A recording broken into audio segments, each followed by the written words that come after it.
ఈరోజు పిల్లలు ఇంట్లోనే ఉంటున్నారు కదా అని లేట్గా లేచాను. లేవగానే హాట్ వాటర్ తాగి ఇంకా చట్నీ కోసం అయితే పప్పులు వేయించుకొని పక్కన పెట్టుకున్నాను. దాంతోపాటు పచ్చిమిరపకాయలు కూడా వేయించి పక్కన పెట్టుకున్నాను.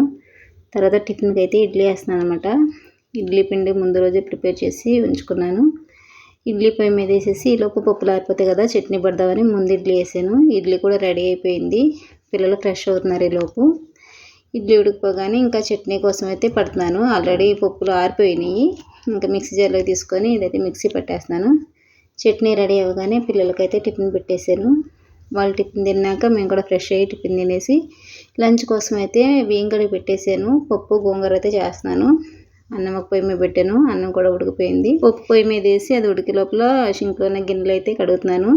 అందరం టిఫిన్ చేసేసాం కదా, ఇంకా ఇవన్నీ ఇవి కూడా కడిగేద్దామని ఇప్పుడు కడుగుతున్నాను. ఇడ్లీ వేయటం ఈజీనే, అవి కడగాలంటేనే కష్టం. దోశలు ఏమో వేసేటప్పుడు కష్టం, కడగటానికి ఎక్కువ అంట్లు ఉండవు. ఇడ్లీ ఏమో వేసేటప్పుడు ఈజీ, కడిగేటప్పుడు కష్టం. ఏదైనా ఒకటే అనిపించింది నాకు.